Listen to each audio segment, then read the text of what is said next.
සරණයි පින්වත් ඔබ හැම දෙනාටම.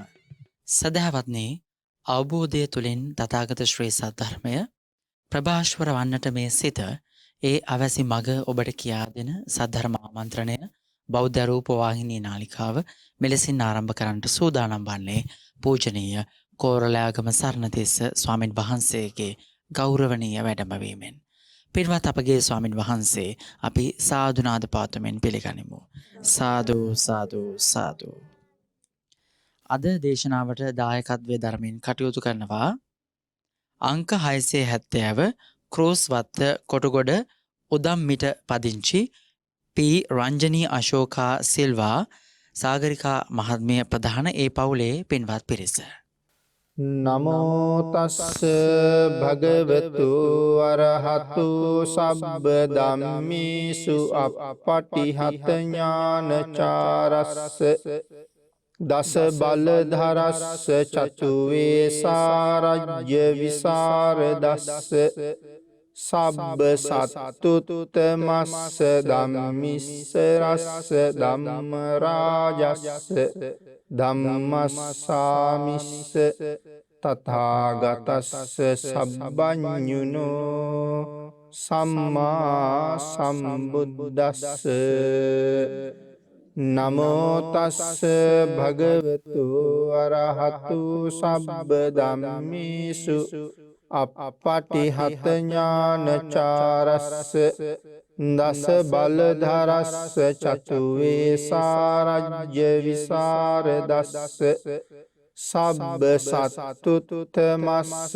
ධම්මිස්ස රස්ස ධම්ම රාජස්ස ධම්මස්සාමිස්ස තථාගතස්ස සබ්බඤුනෝ සම්මා සම්බුද්දස්ස නමෝ තස්ස භගවතු අරහතු සබ්බ ධම්මේසු අප්පටිහත ඥානචාරස්ස දස බලධරස්ස චතු වේසාරජ්‍ය විසරදස්ස සබ්බ සත්තුතමස්ස ධම්මිස්ස රස්ස ධම්ම රාජස්ස ධම්මස්සාමිස්ස තථාගතස්ස සබ්බඤුනෝ සම්මා සම්බුද්දස්ස.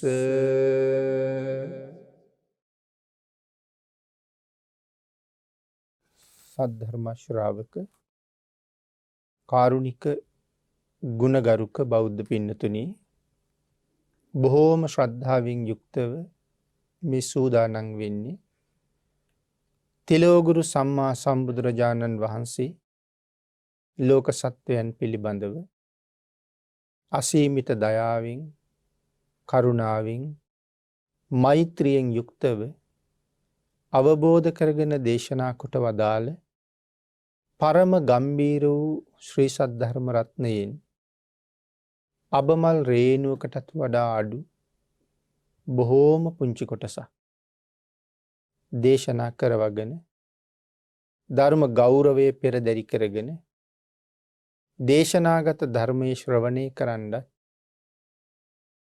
ධර්ම ශ්‍රවණය කිරීමෙන් ලැබෙන අවවාද අනුශාසනා තම තමන්ගේ ජීවිතවලට එකතු කරගෙන වඩාත් නිවැරදි මෙලව ජීවිතයක් සකස් කරගන්නත් නිවැරදි වුණ මෙලව ජීවිතයක් තුළින් සුගතිගාමී වූ පරලොව ආයිති භවයකින් සැනසෙන්න අවසානයේ ප්‍රාර්ථනා කරන බෝධියෙන් සැප සහිත ප්‍රතිපදාවෙන් උතුම් චතුරාර්ය සත්‍ය ධර්මය අවබෝධ කරගෙන සැනසෙන්න මේ පුණ්‍ය ධර්මයන් හේතු වාසනා වේවා කියන බලාපොරොත්තු ඇතුවයි මේ උතුම් පින්කම මේ විදිහට සම්පූර්ණ කරගන්නේ.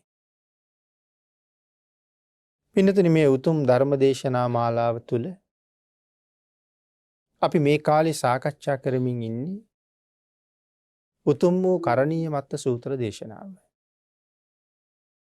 ඒ දේශනාව ඇසුරු කරගෙන මේ වෙනකොට ධර්ම දේශනා 7ක් සම්පූර්ණ කරලා තියෙනවා. අද බලාපොරොත්තු වෙන්නේ මේ පින්නතුන්ගේ දායකත්වයෙන් 8 වෙනි ධර්ම දේශනාව සිද්ධ කරන්න. පින්නතුනි අපි තාමත් සාකච්ඡා කර ඉන්නේ මේ උතුම් සූත්‍ර දේශනාවේ පළවෙනි ගාථාව. පළවෙනි ගාථාවේ අවසාන වචන කීපය සුවචෝ චස්ස මෘදු අනතිමානී. මේ අනතිමානී බව නිහතමානී බව තමයි අපි සාකච්ඡා කරමින් හිටියේ. යම් පුද්ගලයෙකුට මානය ඇතිවෙන්න කොච්චර හේතු තියෙනවද? නමුත් නිහතමානී කියලා කියහම මානයක් නැති බව. ඒ අතර අපි සාකච්ඡා කළා මේ ශාසනයේ එයට ගැලපෙන උසස්ම චරිතයක් ගැන. ඒ තමයි ධර්ම සේනාධිපති සාරිපුත්තයන් වහන්සේ. මානයක් ඇති කර ගන්නව නම් මේ ලෝකේ මානය ඇති කරගන්න පුළුවන්ම කෙනෙක්. මොකද භික්ෂු මහා සංඝයා අතර සංඝයාගේ කෙලවරනේ.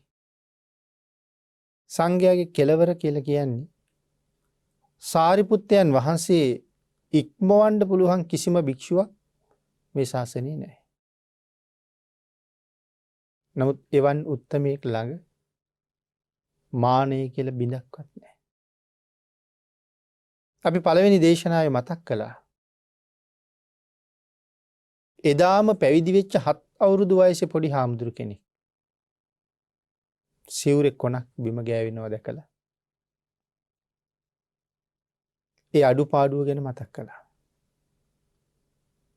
පසෙකට ගිහිල්ලා සිවුර සකසගෙන දෝත එකතු කරගෙන උන්වහන්සේ ළඟට ඇවිල්ලා සඳහන් කළේ එදාම පැවිදි වුණ 7 අවුරුදු වයසේ ඊටාම ලාබාල සාමණේරයන් වහන්සේ නමක් මගේ අඩුපාඩුවක් දැකලා මට අවවාද කළොත් සම්පටිච්ඡාමි මත්තකේ මං ඒ අවවාදයේ ඉස්මුදිනින් පිළිගන්නවා කියලා. ඒ කාරණාවත් එක්ක අපි කොතනද ඉන්නේ කියලා ආපහු හිතන්න ඕනේ. සාරිපුත්ත සිංහනාද සූත්‍රය කියලා සූත්‍රයක් තියෙනවා. ඒක භික්ෂූන් වහන්සේ නමක් සාරිපුත්තයන් වහන්සේට එක අවස්ථාවක චෝදනාවක් කළා. වස් කාලය ඉවර වෙලා චාරිකාවේ වඩින්න බුදුරජාණන් වහන්සේගෙන් අවසර ඉල්ලගෙන උන්වහන්සේ පිටත් වෙනකොට 10 ගාණක් භික්ෂූන් වහන්සේලා උන්වහන්සේත් එක්ක ගමනට ලෑස්ති වුණා. උන්වහන්සේත් එක්ක මේ තරම් පිරිසක් එකතු වෙනකොට තවත් භික්ෂූන් වහන්සේ නමකට ඊර්ෂියාවක් ඇති වුණා. ඒක සාමාන්‍ය ස්වභාවය. ඒ නිසා කල්පනා කළා මේ ගමන නවත්තන්න ඕනේ කියලා. උන්වහන්සේට චෝදනා කරන්න හිතුවා. මේ ඊර්ෂියාව නිසා. ඉවසන්න බෑ උන්වහන්සේට ඉන්න පරිවාර සම්පත්තිය ගැන. බුදුරජාණන් වහන්සේ ළඟට ගිහිල්ලා සඳහන් කළා ස්වාමීනි අර සාරිපුත්තයන් වහන්සේ මගේ ඇඟේ හැප්පුණා. නිකමට මන් දිහා බලලා සමාවවත් ඉල්ලුවේ නැහැ. උන්වහන්සේ බොහොම උජාරුවෙන් වාණ්ණයෙන් යන්න ගියා. කියලා චෝදනාවක් කළා. ඉතින් භාග්‍යතුන් වහන්සේ කල්පනා කළා සාරිපුත්තයන් කවුද කියලා ප්‍රකට කරන්න තියෙන හොඳ අවස්ථාවක් මේක. පණිවිඩයක් ඇරියා. සාරිපුත්තයන් වහන්සේට ආපහු ගමන නවත්තලා වඩින්න කියලා. ඒ කාරණාව බුදුරජාණන් වහන්සේ මතක් කරනවා ඇහිලා මහා මොග්ගල්ලාණන් වහන්සේයි ආනන්දයන් වහන්සේයි ඒ අවට හැම පන්සලකටම ගිහිල්ලා මතක් කළා ආයුෂ්මතුන්ලා වඩින්න. අග්‍ර ශ්‍රාවක සාරිපුත්තයන් වහන්සේ අද භාග්‍යතුන් වහන්සේ ළඟ සිංහනාද කරනවා කියලා. ඒ සිංහනාදය අහන්න එන්න කියලා. විශාල භික්ෂු පිරිසක් රැස් වුණා. බුදුරජාණන් වහන්සේ සරියුත් මහරහතන් වහන්සේගෙන් ඇහුවා හැබැයිද සාරිපුත්ත මේ භික්ෂුවගේ ඇඟේ හැපිලා ඒ ගැන කිසිම තැකීමක් නැතුව ගියා කියලා කියන්නේ. ආන්ගේ කාරණාව තමයි මතක් කරන්නේ. තමන් වහන්සේ කවුද කියන එක ගැන කරුණු 9ක් දේශනා කරනවා. පළවෙනි කාරණාව තමයි මේ සූත්‍රයේ හරි සංවේදී සූත්‍රයක්. අපි බොහොම කෙටියෙන් මෙතෙන්ට මේ මානය සහ නිහතමානී පැහැදිලි කරන්නයි මේ කරුණ ගෙන හැර දක්වන්නේ. ස්වාමීනි භාග්‍යතුන් වහන්සේ මම මේ මහ පොළොව වාගේ කෙනෙක්. ඒ මහ පොළොව වගේ කියලා කියන්නේ. පින්නතුනි මේ මහ පොළොවට අපි තියෙන උසස්ම සුවඳ වර්ගත් දානවා. සඳුන් වාගේ සුවඳ වර්ග. තවත් නොයෙක් සුවඳ වර්ග මහ පොළොවට දානවා. පරම දුර්ගන්ධ හමන දේවලු මහ පොළොවට දානවා. මල පහ කරලා මුත්‍රා කරලා මහ පොළොවෙම වහලා දානවා. ඒ වුණාට පොළොව කවදාවත් අපට විරුද්ධ වුණාද? අපට එරෙහි වුණාද? අපිත් එක තරහ වුණාද? මහ පොළොව මොන තරම් ඉවසනවද එහෙනම් නේ? සඳහන් කරනවා ස්වාමීනි මට කවුරු චෝදනා කළත් කමක් නැහැ ස්වාමීනි.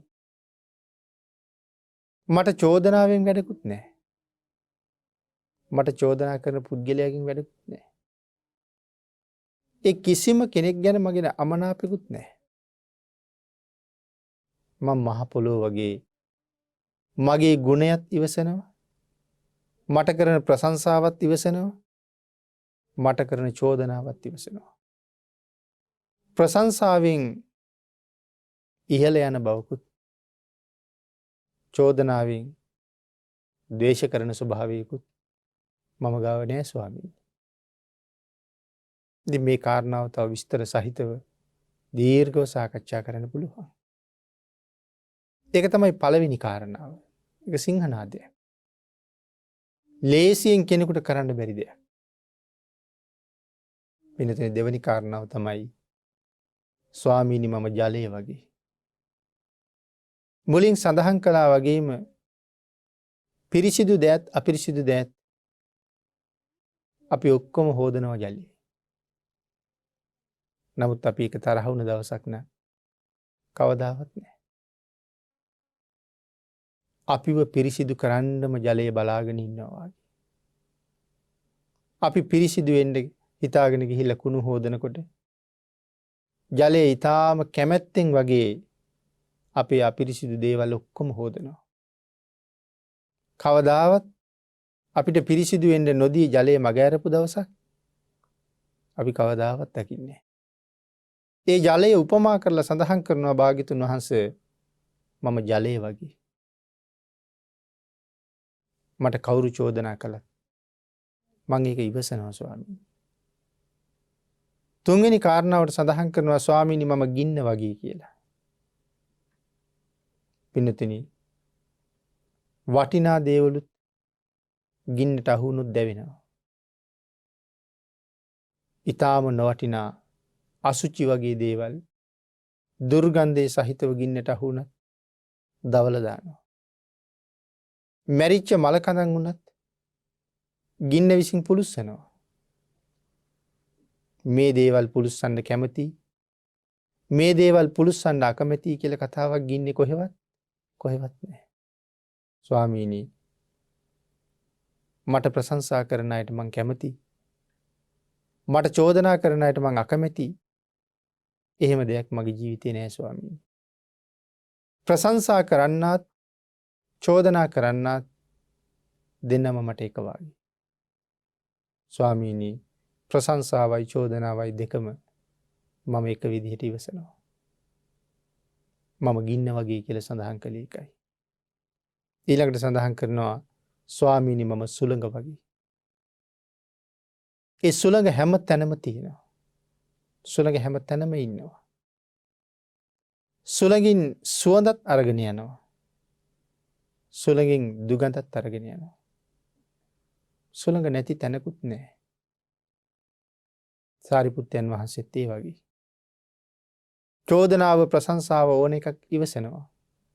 හැබැයි චෝදනා කරන්නාටත් ප්‍රශංසා කරන්නාටත් යම් යහපතක්ද කරන්න තියෙන්නේ මේ මට ප්‍රශංසා කළ කෙනාය.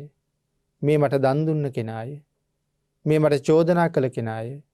මොවුන් මට දානි දීලා නැතය. ඒ කාටවත් වෙනස් විදිහට අඩු වැඩි විදිහට සැලකීමක් සාරිපුත්තයන් වහන්සේ ළඟ නැහැ. හැමෝටම එක වගේ. ඊළඟට සඳහන් කරනවා ස්වාමීනි මම පාපිස්සක් වගේ කියලා. පාපිස්සේ කාර්යය තමයි පය පිරිසිදු කරන එක. රාජකුමාරයෙක් ඇවිල්ලා පාපිස්සේ පය පිස්සත් ඒ පයත් හොඳටම පිහින එක පාපිස්සේ කාර්යය. සැඬොල් කෙනෙක් ඇවිල්ලා පය පිස්සත් මේ සැඬොලාගේ පයය මේ රජුගේ සිටුගේ පයය ඒ පාදයන් එක එක විදිහට පිස්සේ නෑ. හැම පාදයක්ම එකම විදිහට පිස්සා. ස්වාමීනි මමත් මේ හැමෝටම එකම වගේ සලකනවා. මට ඒ චෝදනාවෙන් පළක් නෑ. මට ප්‍රශංසාවෙන් ඇති පළකුත් නෑ. ඒ ඕන එකක් සමසේ මම ඉවසනවා. මගෙන් යමෙකුට වෙන්න තියෙනවා නම් යම් මෙහෙවරක් මං ඒක ඕනෑම කෙනෙකුට මට කරන්න පුළුවන් උපරිමයක් කරනවා. ඊළඟට සඳහන් කරනවා ස්වාමීනි මම සැඬොල් කොල්ලෙක් වගේ කියලා. පින්නතුනි කවුද මේ කියන්නේ එතකොට? ගෞතම සම්මා සම්බුද්ධ ශාසනයේ සංඝ රත්නයේ කෙරවල කියලා සඳහන් කළේ උන්වහන්සේ ගැන කියන්න තියෙන උපරිමයක්. නමුත් කියනවා මම සැඬොල් කොල්ලෙක් වගේ කියලා. ඇයි සැඬොල් කොල්ලෙක් වගේ කියලා කියන්නේ? හිඟමනේ අනේ අහිංසකයා රජමාලිගාවේ දොරකඩට ගිහිල්ලා නිහතමානීවම බිම් බලාගෙන ඉන්නවා. නැත්නම් බිම් බලාගෙන බොහොම බැගෑපත් විදිහට මොනවා හරි ලැබෙනකම් බලාගෙන ඉන්නවා. සිටු ගෙදර ගියත් එහෙමයි. තවත් දුප්පත් පැල්පතකට ගියත් එහෙමයි. තමන් යාචකයෙක් බව, තමන් හිඟන්නෙක් බව ඔව් අමතක කරන්නේ නැහැ වගේ. ස්වාමීනි මමත් රජුන්ගෙන් ලැබුණත්, සිටුවරුන්ගෙන් සිව්පසේ ලැබුණත්, සැඬොල් කුලයකින් දුගී පැලකින් ලැබුණත් මං ඒ ලැබෙන හැම දාන වේලක්ම එකම විදිහට බාර ගන්නවා ස්වාමීනි. මෙතෙන්ට නොයා යුතුයි. මොවුන්ගෙන් නොගත යුතුයි කියලා කාරණාවක් මට නැහැ. නමුත් මමත් යාචකෙක්. ඒ සැඬොල් කොළුවත් යාචකෙක්. ස්වාමීනි ඔහුගේ මගේ මේ හැසිරීම එකයි. ඒ කතා කරන්නේ මතු පිට අර්ථය. නැතු සැඬොල් කොළුවෙකුටයි සාරිපුත්තයන් වහන්සේ සමාන කරන්න මේ ලෝකේ බෑ කාටවත්. එහෙනම් අපි ඒක ප්‍රඥාවෙන් තේරුම් ගන්න ඕනේ මොකද්ද මේ දේශනා කරන්නේ කියලා. ඒ සැඬොල් කොළුවා යම්සේ නිහතමානීද නැත්නම් ඔහු බය අඩු ගතියක් ඔහුට තියෙන්නේ. හැමෝම ගාව ඔහු හිස නමන කෙනෙක්. මමත් ඒ වගේ කියලා මේ කියන්නේ. ඊළඟට සඳහන් කරනවා ස්වාමීනි මං අං සිඳුණු ගවයෙක් වගේ කියලා. ගවයගේ අන් දෙකම නැත්තම් ඔහුට රැකවරණය හුඟ බොහොම අඩුයි. අං දෙක ඔහුට ලොකු රැකවරණයක් හදනවා. අන් දෙක දිගට වැවිලා තියෙනවා නම් අපි වුණත් ළඟට යන්න බයයි. අන් දැක්කම. නමුත් අං නැත්තම් අපි කිසිම බයක් නැතුව යනවා. ස්වාමීනි මමත් අන් දෙකම සිඳිච්ච ගවයෙක් වගේ. මම නිසා කාටවත් බය උපදින්නේ නැහැ. මේ ආදි වශයෙන් කරුණු මේ පැහැදිලි කරන්නේ. ඊළඟට සඳහන් කරනවා ස්වාමීනි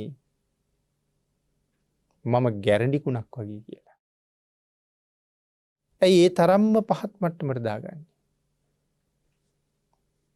දේශනා කරන්නේ මේ ලෝකේ ඉන්නවනම් පිරිසිදු වෙන්න කැමති තැනැත්තෙක් තැනැත්තිය ඔවුන් පිරිසිදු වෙන්න ගියහම හොඳට නාලා හොඳ ඇඳුම් ඇඳලා සුවඳ වර්ග ගාලා බොහෝම පිරිසිදුව ඉන්න හරි කැමති. ඒ තරම් පිරිසිදු බවට කැමති තැනැත්තෙකුගේ හෝ තැනැත්තියකගේ ඇඟට හදිස්සියෙම කුණු වෙච්ච ගැරඬිකුණක් වැටුණොත් ඔවුන් මොන තරම් පිළිකුල් සහගතව ඒක දකින්නවද? මොන තරම් අප්‍රසාදයට පත් වෙනවද? අප්‍රසන්න කරනවද? ස්වාමීනි ඒ ගැරඬි කුණ නිසා ඔවුන් ඒ තරම් අපහසුවට පත් වුණා නම් ඒ ගැරඬි කුණ ඔවුන් ඒ තරම්ම පිළිකුල් කළා නම් මගේ මේ කයත් ස්වාමීනි ගැරඬි කුණක් වගේ. ඒ කය ගැන මං හොඳට දන්නවා. එවන් කයක් දරාගෙන මම මොකට අහංකාර වෙන්නද? මම මොකට මාන්නක්කාර වෙන්නද? මට අහංකාර වෙන්න මාන්නක්කාර වෙන්න මොනවද මං ගාව තියෙන්නේ? ඊළඟට අවසානයේ සඳහන් කරනවා ස්වාමීනි මස් දාපු හරියට බටකොළ පෙට්ටියක් වගේ. ඇයි එහෙම සඳහන් කරන්නේ? වේවැල් වලින් බටකොළ වලින් ඔය වියන පෙට්ටියකට වතුර වැක්කිරුවොත් හැම පැත්තෙම වතුර ටික පෙරිලා යනවනේ. ආන් ඒ වාගේ පෙට්ටියකට මස් දාලා වහලා තිබ්බොත් ඒ මාංශයෙන් නිරන්තරයෙන් වැහෙන දියරය පෙට්ටියේ හැම තැනින්ම වැක්කිරෙනවා. ඒ දියරයට අපි කැමතිද? එහෙම දියර වැක්කිරෙනකොට ඒ පෙට්ටිය කූඩේ ඔළුවේ තියාගෙන යන්න අපි කැමතිද? අපි කොහොමත් කැමති නෑ ඒකට. ස්වාමීනි මගේ ශරීරයත් ඒ වගේ. ලොකු කුඩා සිදුරු වලින් පිරීලා තියෙන්නේ මේක. රෑ දවල් දෙකේ මේ සිදුරු ඇරිලා තියෙන්නේ. මහ සිදුරු 9ක් තියෙනවා. නව මහා දොරවල් වලින් දිවා රාත්‍රී දෙකේම මොනවද පිට වෙන්නේ? රන් රිදී මුතු මැණික් පිට වෙන බවක් ඇත්තෙම නෑ. දැක්කොත් දැක්ක කෙනාට පිළිකුල් උපදින දේවල් තමයි මේ සිදුරු 9ෙන්ම පිට වෙන්නේ. කන් සිදුරු 2යි. නාස් සිදුරු 2යි. ඇස් 2යි. මුඛයයි. දොරවල් 7යි. මල මූත්‍රා කරන දොරටු 2යි. දොරවල් 9යි. කවදාවත් මේවා වහලා තියන්න පුළුවන්ද? නිරන්තරයෙන් විවෘතයි. මේ ශරීරයේ රෝම කූප 99000ක් තියෙනවා කියලා කියනවා. මේ හැම රෝම කූපයක් ගානේ මොකද්ද තියෙන්නේ? සිදුරක් තියෙනවා. ඒ හැම සිදුරකින්ම මොනවද නිකුත් වෙන්නේ? දහදිය ගලාගෙන එනවා. අපි කැමතිද දහදිය වලට? ගලලා පෙඟුනහම හරි දුර්ගන්ධයි. වේලුනහම අපි කියනවා ලුණු පිපිලා කියලා. සුදු පාටට මිදිලා. ඇතුලෙන් ඇවිල්ලා තියෙන අපද්‍රව්‍ය. ඉතින් එහෙනම් අර සිදුරු සහිත බටකොළ පෙට්ටියෙන් නිතරම මාංශයේ දියරේ වැක්කිරෙනවා වගේ මේ ශරීරයෙන් හැම වෙලාවෙම අපද්‍රව්‍යම එළියට නිකුත් වෙනවා. ඒ තරම් පරම පිළිකුල් කයක් දරාගෙන මම මොකට මාන්නක්කාර වෙන්නද?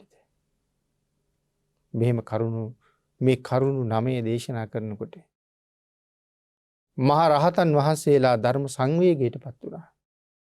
අනේ මේ මහා පුරුෂයාණන් වහන්සේ මොන තරම් ගුණයෙන් උතුම්ද. රහත් වෙලා නැති භික්ෂූන් වහන්සේලා හැමෝගෙම ඇස්වල කඳුළු පිරුණා. පින්නතුනි අර චෝදනා කරපු චෝදක භික්ෂුව දහදියෙම තෙත් වෙලා වෙවුලනවා උන්වහන්සේ. මේ වාගේ මහා ශ්‍රාවකයෙකුට නිර්පරාදී කරපු චෝදනාව නිසා. නමුත් භාග්‍යතුන් වහන්සේ සියලු කරුණු ඉවසලා සාරිපුත්තයන් වහන්සේට සඳහන් කළා. සාරිපුත්ත මේ අඥාන පුජ්‍යලයට අනුකම්පා කරන්න. ඔහුට සමාව දෙන්න. එහෙම නුනොත් මොහුගේ හිස 7 කඩකට පැලෙනවා කියලා කිව්වා.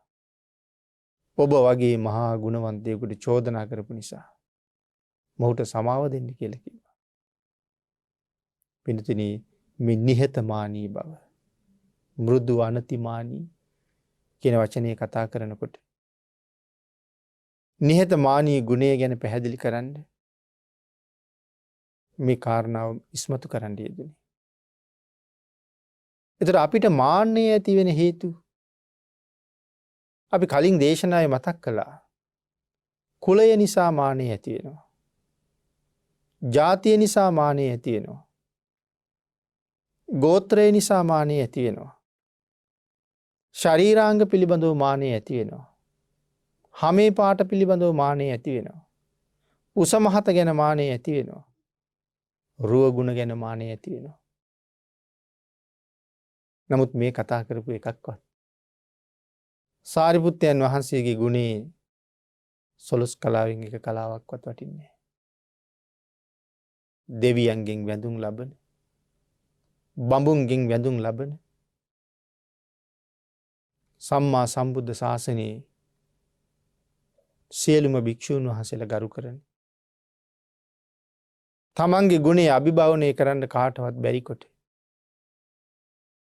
එවන් මහ උතුමන් වහන්සේලා අතර සාරිපුත්තයන් වහන්සේ ඉක්මවල ඉන්න භාග්‍යතුන් වහන්සේ.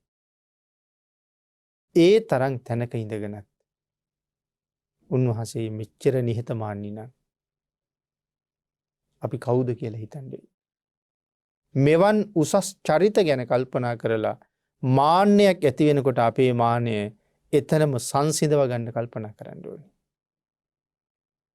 පින්තුනි මානය උපදින කරුණු 28ක් භාග්‍යතුන් වහන්සේ දේශනා කරනවා.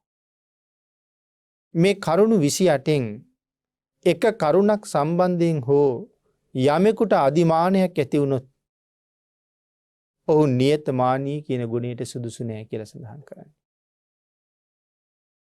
සමහර වෙලාවට අපි මුලින් සඳහන් කළා ජාතිය ගෝත්‍රයේ කුලයේ ගැන මානෙ ඇති වෙනවා. සීලය ගැන, සමාධිය ගැන, ප්‍රඥාව ගැන හිතලා තව කෙනෙක් අනුන් සංසන්දනය කරන්න පුළුවන්. මම මේ තරම් සිල්වත් අනිත් අය එහෙම නෑ. මම හැමදාම පන්සිල් රකින්නවා. මං පොයට උපෝසත සිල් සමාදන් වෙනවා. මං හරියට දන් දෙනවා. මං දවසකට පැය 4-5ක්වත් භාවනා කරනවා. එහෙම කියලා කෙනෙක් හිතාගෙන අනික් අය දිහා බල මානයක් ඇති කරගන්නවා. ඔවුන් පන්සිල් රකින්නේ නැති අය. ඔවුන් පොයටවත් සිල් ගන්නේ නැති අය. ඔවුන් දන් දෙන්නේ නැති අය. මම භාවනා කරන තරම් ඔවුන්ට භාවනා කරන්න බෑ. තමන් ගැනම එතකොට මානයක් උපදින්නේ නැද්ද? අනුන් ගැන හිතා මැන ගන්නවා. මානයක් ඇති කර ගන්නවා. පින්තුනි එවන් අයට දියුණුවක් වෙන්න බෑ කියලා සඳහන් කරන්නේ. ඒ අයගේ දියුණුව මග නවතිනවා. මානෙ නැති කෙනා තමයි ඉදිරියටම ගමන් කරන්නේ. ඒ නිසා මේ නිහතමානී බව පින්තුනි දියුණු වෙන්න බලාපොරොත්තු වෙන කෙනෙකුට අත්‍යවශ්‍ය අංගයක් නිහතමානී බව. මේ කරුණු ටික මේ විදිහට අහනකොට අපිට තේරෙන්න ඕනේ පින්නතුනි මේ කරණීය මත සූත්‍රයේ පළවෙනි ගාථාව මේ සාකච්ඡා කරන්නේ 8 වෙනි දේශනාව. අපි හිතුවට වඩා මේ සූත්‍රය ඇතුලේ ධර්ම කාරණා මොන තරම් අන්තර්ගතද? කරණීය මත සූත්‍රය කියලා කියන්නේ ඊටාම දිග සූත්‍රයක්. සාමාන්‍යයෙන් බණවර 220ක් විතර. කරණීය මත සූත්‍රයේ බණවර 220ක් විතර කියලා කියහම බණවරක් කියලා කියන්නේ පාලි අකුරු 8000ක්. එහෙනම් බණවර 220ක් කියලා කියන්නේ පාලි අකුරු 8000 හේවුවා 220. දැන් තේරෙනවද කරණීය මත සූත්‍රයේ කොච්චර දිගද කියලා? නමුත් අපිට හම්බ වෙන සූත්‍රයේ ගාථා කීයද තියෙන්නේ? 10යි. අපිට තියෙන්නේ ගාථා 10යි. මේ සූත්‍රය අහලා සජ්ජායනා කරලා භාවිතා කරලා මුලින්ම භික්ෂුන් වහන්සේලා 39ක් රහත් වුණා. මාස 3ක් ඇතුළත.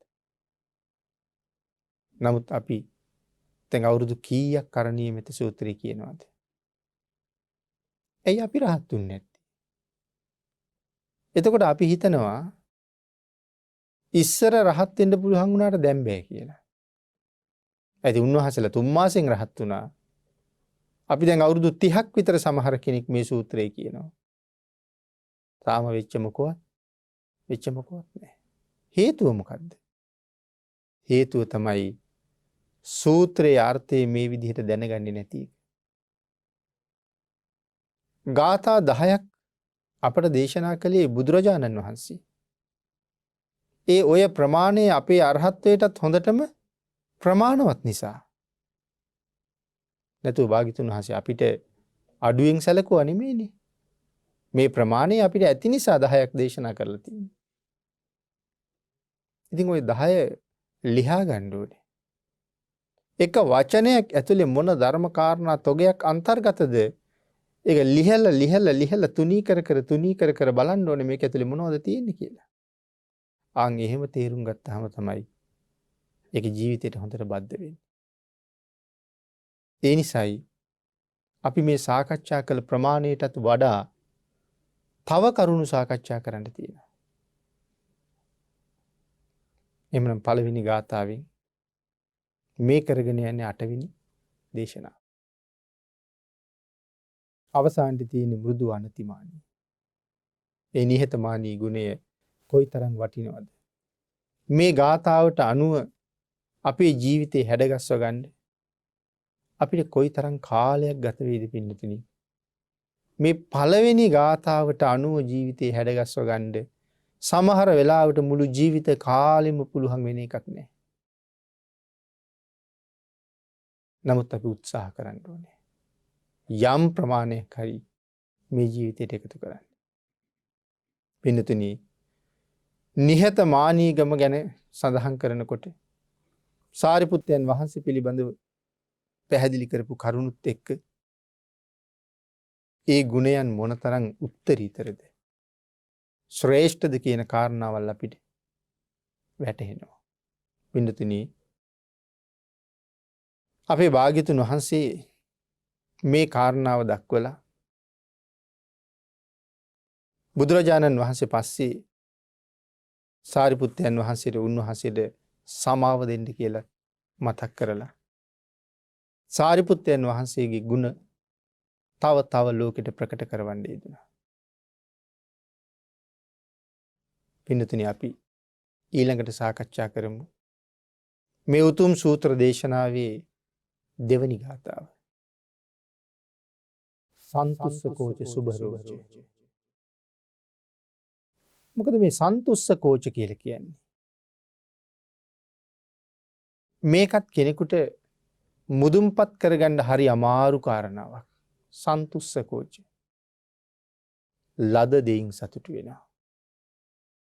හිතලා බලන්නකෝ ලෝකේ ජීවත් වෙන අයට අපට ලද දෙයින් සතුටු වෙන්න පුළුවන්ද කියලා? මේ කාරණාව දන්නේ නැති නිසා අපි මෙතෙක් කල් ලැබිච්ච ප්‍රමාණයෙන් සතුටු වෙන්නේ නැහැ. නමුත් කරුණ දැනගත්තට පස්සේ අපි උත්සාහ කරමු ලැබෙන්නේ යම් ප්‍රමාණයක්ද ඒකෙන් සතුටු වෙන්න. මොකද මෙතෙක් කල් මගේ ගාව තිබුණේ නැති ප්‍රමාණයක් මට ලැබෙන්නේ. එහෙනම් තිබුණ ප්‍රමාණයට වඩා තව ස්වල්ප ප්‍රමාණයක් හරි ලැබුණා නම් ඒකෙන් සතුටු වෙන්න ඕනේ.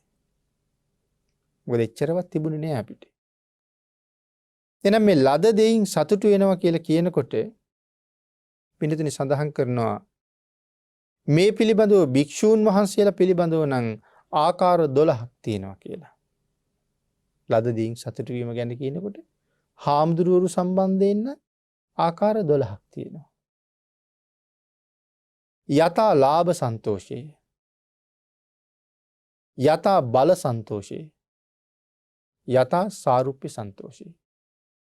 එතකොට කාරණා තුනයි. මේ කාරණා තුන චීවර සම්බන්ධයෙන් තියෙන්න ඕනේ. පිණ්ඩපාත සම්බන්ධයෙන් තියෙන්න ඕනේ. සේනාසන සම්බන්ධයෙන් තියෙන්න ඕනේ. ගිලාන ප්‍රත්‍ය පිළිබඳව තියෙන්න ඕනේ. එතකොට කාරණා තුන සිව්පසේ ගැන එකතු වුනහම කරුණු 12යි. ඒකයි සඳහන් කළේ හාමුදුරුවෝ සම්බන්ධයෙන් කාරණා 12කින් විස්තර කරනවා කියලා.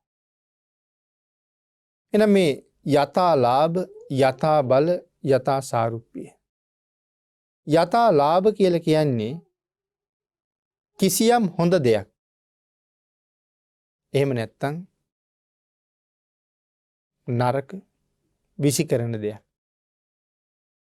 මේ කුමක් ලැබුණත් සතුටු වෙන්න ඕනේ. මට ලැබිච්ච දේ ගැන. ඒ නිසා සඳහන් කළේ හොඳ හෝ නරක සිවුරක් ලැබුණා. හොඳ සිවුරක් ලැබෙන්නත් පුළුවන්. නරක සිවුරක් ලැබෙන්නත් පුළුවන්. ඒ කියන්නේ මම කැමති නැති සිවුරක් ලැබෙන්නත් පුළුවන්. නමුත් ඒ කෝකෙන් නමුත් සතුටු වෙන්න ඕනේ. මෙතන පැහැදිලි කරනවා ඊටාම දුහුල් ගතියෙන් යුක්ත බර නැති සිවුරක් ලැබුණොත් Tamante එය සුදුසු නැත්තම් සුදුසු භික්ෂුවකට දීලා ඒක පොරවන්න සුදුසු භික්ෂුවකට දීලා Taman කැමති Tamanට සුදුසු රළු සිවුරක් උන්වහන්සේත් එක මාරු කරගන්න. සඳහන් කළා රළු සිවුරක් ලබා ගැනීම මේ හොඳ සිවුර නිසා තමන්ගේ කෙලෙස් වැඩි වෙන්නත් පුළුවන්. දැන් මේ යන්නේ කෙලෙස් නැති කරන ගමනක් නේ. ඉතින් කෙලෙස් වැඩි වෙන්න පුළුවන්. මට හොඳ සිවුරක් ලැබුණා. ඉතින් ඒ සිවුර පිළිබඳව තියෙන කැමැත්ත ක්ලේශයක් නේ. එතකොට ඒක අලුතෙන් ඉපජිත ක්ලේශයක්. මෙතෙක් කල නොතිබිච්ච මේ සිවුර ලැබුණ නිසා ඇති වුණ ක්ලේශයක්. නමුත් භාග්‍යතුන් වහන්සේ දේශනා කළේ මොකද්ද? උපන් අකුසල් යටපත් කරන්න. නූපන් අකුසල් නූපදවන්න. දැන් සිවුර නිසා අලුත් ක්ලේශයක් ඉපදිලා තියෙනවා. එහෙම ක්ලේශයක් උපදව ගන්න එපා කියලා දේශනා කළා. අර එක භික්ෂුන් වහන්සේ නමක් හිටියා තිස්ස කියලා. තිස්ස භික්ෂුන් වහන්සේට වස් කාලේ නිමා වෙනකොට වස්ත්‍රයක් ලැබුණා. වස් කාලේ වුණා වස්ත්‍රයක් ලැබුණා. ඒක හැබැයි අර කැඳ ගතියෙන් යුක්ත රළු වස්ත්‍රයක්. උන්වහන්සේ වස්ත්‍රය ගෙනහිල්ලා උන්වහන්සේගේ සහෝදරියට දුන්නා. දීලා කිව්වා මට සිවුරක් කරගන්න උවමනා දවසට මම මේක ආයේ ඉල්ලනවා. එතෙක් ඔබ මේක තියාගන්න. පරිස්සමට. ඇය වස්ත්‍රය අතගාලා බලලා මේක හරි රළුයි. ඇය වස්ත්‍රය ඔක්කොම ලෙහුවා. නූල් ටික ඔක්කොම ලෙහුවා. ලෙහලා ඇය නැවත වස්ත්‍රේ වීයා. ස්වාමීන් වහන්සේට සිවුරක් හදාගන්න උවමනා වුණාට පස්සේ උන්වහන්සේ ගිහිල්ලා සහෝදරියගෙන් වස්ත්‍රය ඉල්ලුවා. ඊට පස්සේ ඇය වස්ත්‍රය ගැන පූජා කළා. ස්වාමීන් වහන්සේ වස්ත්‍රය අතට ගන්නකොටම කිව්වා මේක මන් දුන්න වස්ත්‍රය නෙමෙයි කියලා. ඊට පස්සේ ඇය සඳහන් කළා ස්වාමීනි ඕකම තමයි වස්ත්‍රය. නමුත් මම වස්ත්‍රයේ සම්පූර්ණයෙන් ලෙහෙලා නැවත වියලා තමයි ඔය මෘදු බවට පත් කරලා තියෙන්නේ. උන්වහන්සේ ඒක ගැන ගොඩාක් සතුටු වුණා. සතුටු වෙලා උන්වහන්සේකින් සිවුරක් කළා.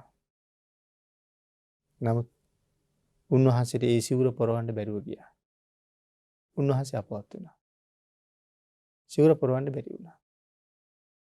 නමුත් අපවත් වෙන වෙලාවේ ඒ සිවුර පොරවන්න බැරි වුණානි කියලා හැඟීමක් තිබ්බා. පින්නතුනි, උන්වහන්සේ කොහෙද ඉපදුනේ? උන්වහන්සේ අපවත් වෙලා ඒ සිවුරෙම ඉනිකුණෙක් වෙලා ඉපදුනා. මෙච්චර කාලයක් සිල් රැකපු භික්ෂුව සිවුරක් කෙරෙහි ඇති කරගත්ත බැඳීම නිසා කරගත් අපරාධය. උන්වහන්සේගේ ආදාහන කටයුතු ඉවර කරලා භික්ෂුන් වහන්සේලා මේ සිවුර කපලා කෑලි කෑලි වලට කරලා බෙදා ගන්න ලෑස්ති වුණා. සමසේ බෙදන්නයි යන්නේ සිවුර. ඉනිකුණා සිවුරට වෙලා ඉඳගෙන අඬනවා. මගේ සිවුර කපන්න එපා කියලා අඬනවා. ඒක හාමුදුරුවන්ට ඇහෙනවද? නමුත් ඒක භාග්‍යතුන් වහන්සේට ඇහෙනවා. භාග්‍යතුන් වහන්සේ භික්ෂුන් වහන්සේලාට ආමන්ත්‍රණය කළා. මහන්නි, ඔය සිවුර බෙදන්න එපා දැම්ම. ඔය සිවුර තව දවස් 7ක් යනකම් ඔහොමම තියලා තියන්න. ඉන් පස්සේ බෙදා ගන්න කිව්වා. සිවුර භික්ෂුන් වහන්සේලා කැපුවනම් අර ඉනිකුණා මහා සංඝයා ගැන ද්වේෂයක් ඇති කරගන්නවා. ඉනිකුණාට දීර්ඝ ආයුෂයක් නැහැ. දවස් 7ක් වාගේ පොඩි ආයුෂයේ සත්තුන්ට තියෙන්නේ. එහෙම සමහර සත්තු ඉන්නවනේ. සුළු කාලයකින් ඉපදිලා සුළු කාලෙකින් ආයුෂ ඉවර කරගන්නවා. අපි මදුරුව වගේ සත්තු ගැනත් කියන්නේ දවස් 7ක් විතර ජීවත් වෙන්න කියලා. ඒ වගේ මේ සතාටත් ලොකු ආයුෂයක් නැහැ. නමුත් සංඝයා ගැන ද්වේෂසිතක් ඇති කරගත්තා නම් ඉනිකුණා මැරිලා කෙලින්ම යන්නේ නිරේට. භාග්‍යතුන් වහන්සේගේ කරුණාව ලැබුණ නිසා වස්ත්‍රය තැන්පත් කරලා තිබ්බා. ඉනිකුණා මැරුණා. සසර රැකගත්ත, ආරක්ෂා කරගත්ත උතුම් සීලයක් ඒ භික්ෂුවට තිබ්බා. ආන්ගේ සීලයේ අනුභවයෙන් දෙව්ලොව ඉපදුනා. ඉනිකුණා මැරිලා ගිහිල්ලා දෙව්ලොව ඉපදුනා. නමුත් ඒ දෙව්ලොව උපදින්න තරම් පින් තිබුණ කෙනා ඉනිකුණෙක් වෙලා ඉපදුනේ වස්ත්‍රය ගැන ඇති කරගත් ලෝභකම නිසා. මේ කාරණාවෙන් තව හුඟ කරුණු පැහැදිලි කරන්න තියෙනවා. අන්න ඒක නිසා තමයි කියන්නේ අපේ කෙනෙක් මැරුණහමත් 7 දවසේ පින්කම කරනකොට හැම වෙලාවෙම 7 වෙනි දවසේ පින්කම කරන්න කියලා. ඒ කියන්නේ කෙනා මැරිලා පැය 24 ඒවා 7ක් ඉක්ම ගියාට පස්සේ පින්කම කරන එක තමයි සාර්ථක. වර්තමානයේ ඊට වඩා ප්‍රතිවිරුද්ධ පින්කමක් කරන්නේ. 6 වෙනි දවසෙන් බණ කියලා 7 වෙනි දවසෙන් දන් දෙන ස්වභාවයක් තමයි අද තියෙන්නේ. ඇයි මෙහෙම සඳහන් කළේ? තව මූලාශ්‍ර කීපයක් මේකට තියෙනවා. අපේ සමහර මැරුණ අයට දවස් 7ක් ගියහම පින් ගන්න පුළුවන්. හැබැයි දවස් 7ක් යනකම් අපි දෙන පින් ලබන්න බැරි තැනක ඉන්න පුළුවන්.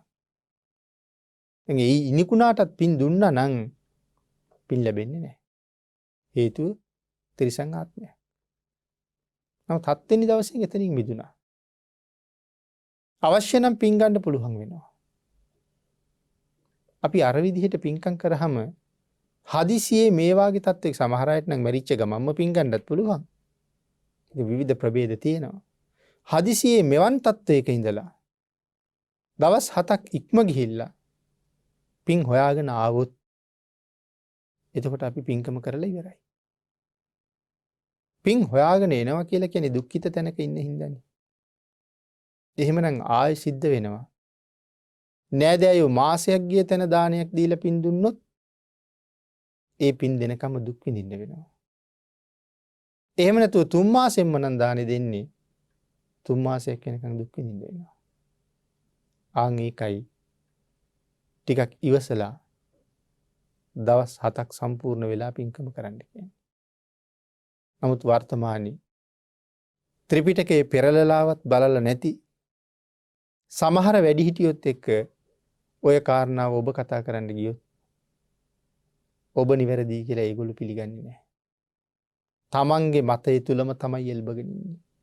හැබැයි එහෙම අයට දියුණුවක් නැහැ කියන කාරණාව අපි මේ 7 වෙනි දේශනාවෙන් සාකච්ඡා කළා. තමන්ගේ මතය තුලම එල්බ ගන්න අය. නිවැරදි කාරණාව කීවත් පිළිගන්නේ නැහැ. එන මේ වාගේ මූලාශ්‍ර ගොඩක් තියෙනවා. එන පින්නතුනි මේ සන්තුස්සකෝ ලද දෙයින් සතුටු වීම භික්ෂුවක් සම්බන්ධයෙන් නම් ආකාර 12කින් භාග්‍යතුන් වහන්සේ පැහැදිලි කළා කියන කාරණාව විතරයි අපි මේ සාකච්ඡා කරන්නේ. නමුත් ධර්ම දේශනාවට කාලය නිමා වෙලා නිසා අපි ධර්ම දේශනාව නිමා කරමු. ඒ කාරණා 12ත් එක්ක ඉතිරි කාරණා ටික ඊළඟ දේශනාවෙන් සාකච්ඡා කරන්න බලාපොරොත්තු වෙතු.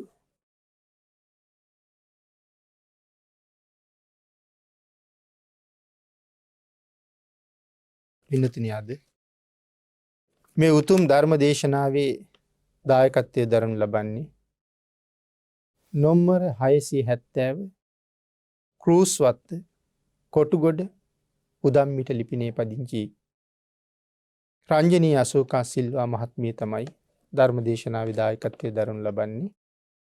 උතුම් අරමුණු කීපයක් සිහිපත් කරනවා.